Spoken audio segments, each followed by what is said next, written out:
ٹھیک ہے. دوسری جو سروسز ہم یا میں ہمارا ڈپارٹمنٹ آپ کو پرووائڈ کر رہا ہے, ہم ڈور اسٹیپ پہ آ کے مطلب آپ کے دروازے پہ آ کے ویکسینیشن پرووائڈ کر رہے ہیں. جتنے لوگوں کے جانور رجسٹر ہیں ہمارے پاس, اگر کسی کا ہمارے نظر میں نہیں ہے تو اس کی ویکسینیشن نہیں ہوگی.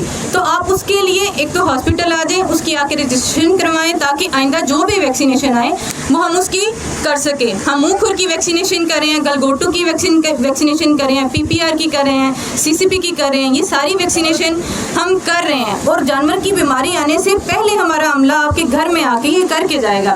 دوسری جو فیسلٹیز ہم پرووائڈ کریں, ہم لوگ ڈیورمنگ ویکسینیشن, اس کے علاوہ AIT سروسز جو کہ گورنمنٹ ہمیں فری دے گی تو ہم وہی آپ کو آگے سے فری آ کے ڈور اسٹیپ پہ آ کے پرووائڈ کر کے جا رہے ہیں. آج کل کے دنوں میں جو مزید ادھر آنے کا مقصد تھوڑی بہت آپ کی رہنمائی ہے کہ آج کل کے دنوں میں جو میجر مسئلے ہمارے چل رہے ہیں, گرمیاں آنی شروع ہو گئی ہیں اور جو ہی مارچ اپریل مئی آتا ہے تو چچڑوں کا ایک مسئلہ سارے فارمرز کو جن کے پاس جانور ہیں ان کو فیس کرنا پڑتا ہے. اور ان چچڑوں کو صرف یہ نہیں ہے کہ چچڑ ہیں, جوئیں ہیں, لیکھیں ہیں, ان کی وجہ سے بہت سے بلڈ پیراسائٹ خون میں آ جاتے ہیں, مطلب خون کے کیڑے آ جاتے ہیں جس کی وجہ سے جانور کھانا پینا چھوڑ دیتا ہے. بخار اس کو کبھی ہو جاتا ہے کبھی اتر جاتا ہے, لیکن فارمر کو تب پتہ چلتا ہے جب اس کو ایک دفعہ 106 چڑھ جاتا ہے بخار اور وہ پھر اترے گا نہیں تو تب وہ کسی بندے کو بلاتا ہے.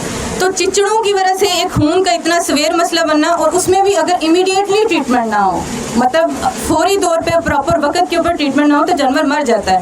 تو لوگوں کی آگاہی کے لیے کہ اگر ایسا کسی کا کوئی بھی جانور آپ لوگوں کے پاس ہے تو آپ ان کو فوراً چیک کروائیں اور جو بھی ٹیکہ ہوتا ہے وہ جتنا بھی مہنگا ہو اس کو لگوائیں تاکہ آپ کا جانور بچ سکے.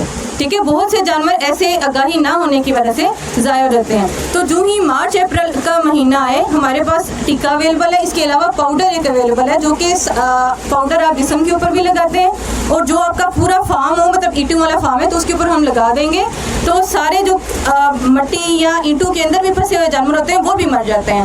تو وہ جب ایک دفعہ کلین ہو جائے گا تو آپ کو ایسا پورا کوئی بھی مسئلہ اگلی پوری گرمیاں فیس نہیں کرنا پڑے گا.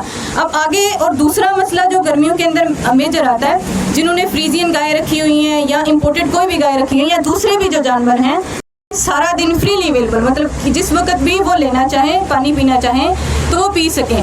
دوسرا ایک پھر بھی اگر مینجمنٹ نہیں ہو پا رہی, زیادہ گرمی آ گئی ہے, تو اس میں آپ کو ہم یہ کہتے ہیں کہ گڑ لیں اور اس کو پانی میں ملا کے دن میں 2 ٹائم اس کو پلاتے رہیں. ٹھیک ہے, یا پھر وٹامن سی کی گولیاں جو ہم کھاتے ہیں وہ اس کو آپ پانی میں ملا کے اس کو پلاتے رہیں. وٹامن سی کیا کرتا ہے, اسٹریس کو ہیٹ اسٹریس کو کم کرتا ہے, تو اس سے بھی جانور کو کم گرمی لگے گی.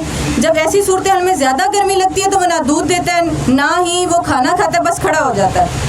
ٹھیک ہے, یہ دوسرا مسئلہ ہو گیا. تیسرا مسئلہ یہ رہتا ہے کہ جو ہی اس گرمی کے موسم میں بہت سی گائیاں بچہ دینا, جولائی اگست میں بچہ دینا شروع کرتی ہیں, تو ان میں بہت سے مسائل آ جاتے ہیں. ٹھیک ہے, ایک تو وہ جیر نہیں پھینکتی. دوسرا ہمارے ہاں عام فارمرز کے دماغ میں یہ کانسیپٹ ہے کہ جب بچہ دے دے جب تک وہ جیر نہ پھینکے تو اس کو بچے کو دودھ نہیں پلائیں. یہ بالکل غلط طریقہ کار ہے آپ کا لوگوں کا.